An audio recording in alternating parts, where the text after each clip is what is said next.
और जिन बयानों को लेकर चर्चा चल रही है, आपको लगता है कि वरिष्ठों को खुद ब खुद उन जगहों पे चले जाना चाहिए जहां उनके लिए काम है, जैसे दिल्ली की ओर रुख करना और युवाओं को ज्यादा से ज्यादा तरजीह देना? लिंकी जी। देखिए, मैं ये कहूंगी कि वरिष्ठों को चले जाना चाहिए, ये इस टाइप की कोई बात तो नहीं होनी चाहिए, क्योंकि जी जी। वरिष्ठ जो है उनके लिए पार्टी, उनके लिए भी पार्टी तय करेगी और जो युवा है उनके लिए भी पार्टी तय करेगी कि उनको क्या करना है। जैसा कि हमारे यहाँ जिस बयान को लेकर के इतनी ज्यादा बातें की जा रही है राम विचार नेताम जी जो द्वारा, तो ऐसा कोई बयान इस टाइप का गलत या कुछ कुछ ऐसा बयान नहीं दिया गया है। जो है, जो सवाल जैसा पूछा गया वैसा जवाब मिला है। राम विचार नेताम जी की मैं अगर बात करूं तो पहले वो अपने तरफ तो देख लें, कोर कमेटी के में उनको शामिल नहीं किया, हाथ से करके बाहर का रास्ता दिखा दिया। वो यहाँ सीख दे रहे हैं, अपना पहला विभाग तो संभालने लोगों को क्या खाद नसीब नहीं हो रही क्या है, उनको उनकी पार्टी में तवज्जो मिला नहीं, तो उनको अब उस चीज का गुस्सा है। अब वो गुस्सा निकले कहाँ? और जो हमारे यहाँ की पार्टी को लेकर के जो बातें कही जा रही है, जो बयान को लेकर के, तो मैं आपको बता दूं कि टीएस सिंहदेव जी से जो सवाल पूछा गया, जिस पर उन्होंने जो जवाब दिया, वो 2-3-4 दिन पहले का है। और जो उसी चीज को लेकर के जो बैर जी से जो सवाल किया गया, तो उन्होंने उसका कोई गलत जवाब नहीं दिया। उन्होंने यही कहा कि वो वरिष्ठ नेता है, उन्हें दिल्ली में काम मिलेगा और मिल रहा है, उनको बड़े रूप का कार्य मिल रहा है। यहाँ पर जो युवा की बात है, तो युवा हमारे यहाँ उदयपुर डिक्लेरेशन में ही तय हो गया था राहुल जी और खड़गे जी द्वारा कि 50% युवाओं को जगह मिलेगी। जैसा कि ब्लॉक में ले लीजिए, बूथ में ले लीजिए, मंडल में ले लीजिए, डीसीसी, बीसीसी, पीसीसी तक में हर जगह ले लीजिए, युवा है। तो जो काम है अभी हमारे यहाँ युवा को जगह मिल रहा है, तो जाहिर सी बात है कि कोई ऐसा गलत बयानबाजी हुई नहीं है। अब इस बयान को वो फैलाना और गलत तरीके से पेश करना, ये तो बीजेपी की आदत रही है। तो अपने तरफ न देख करके वो दूसरे की तरफ ध्यान देना, वो उनकी पुरानी आदत हुई है। युवा अगर कार्य करने के लिए राजी है तो क्या दिक्कत है? और वरिष्ठ नेता जो है, अगर उनको पार्टी अगर देगी जिम्मेदारी तो वो करेंगे, ये हमारा अंदरूनी मामला है। तो इसमें क्या है, इसमें उनको इंटरफेयर नहीं करना चाहिए। चलिए, वासु शर्मा जी, आवाज मिल पा रही है मेरी?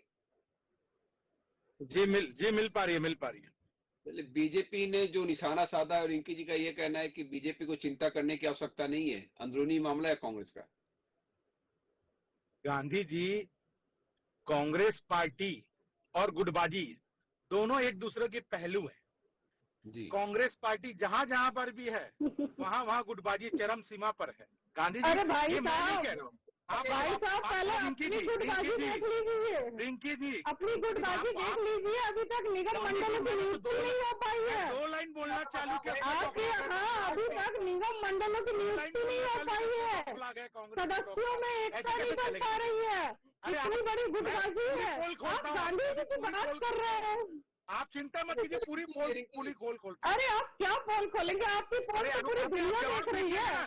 मैं आपके सवाल कर रहा हूँ, पोल तो पूरी दुनिया देख रही है, आप क्या देंगे? ये कैसी बात है? एक एक करके चलिए, वासु जी। देखिए गांधी जी, मैं 2 लाइन क्या बोला, यही दिक्कत है कांग्रेस के साथ। चलिए मेरी बात मत मानिए गांधी जी, आप कांग्रेस की प्रवक्ता भी मानेगी नहीं मेरी बात, लेकिन कांग्रेस की प्रवक्ता को इतना तो ज्ञात होगा ना कि लोकसभा चुनाव और विधानसभा चुनाव के बाद कांग्रेस के राष्ट्रीय नेतृत्व ने फैक्ट फाइंडिंग टीम का गठन किया था। और फैक्ट फाइंडिंग टीम जब राजधानी रायपुर में आके देखी कि कांग्रेस अच्छे स्थिति में थी विधानसभा चुनाव में, तो वो क्यों हार गई, लोकसभा चुनाव क्यों हार गई, 1 सीट और गंवाना पड़ गया। तो उनका निष्कर्ष निकला, यानी कांग्रेस के जो बनाए हुए संगठन का निष्कर्ष निकला कि आपसी गुटबाजी, आपसी खिस्तान में हम चुनाव हार गए। ये मैं नहीं कह रहा हूं, इनके सामने एक और उदाहरण देता हूं।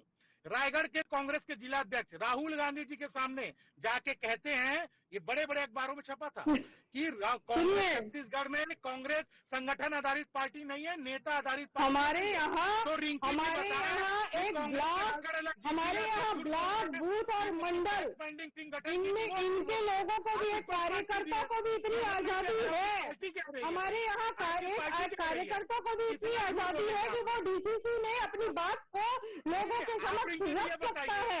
लेकिन आपके यहाँ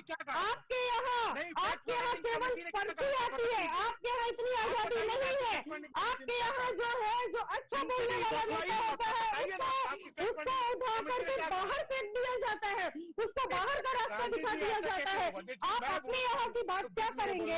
आपके यहाँ तो पर्ची आती है और पर्ची में जिसका नाम तय होता है उसको जगह मिलती है। हमारे यहाँ एक छोटे से कार्यकर्ता को भी बड़ी जगह में बोलने का आजादी होता है। जिस मंच से उस व्यक्ति ने बात कही थी उसे परमिशन ले दी गई थी कि हाँ आप अपनी बात रखिए।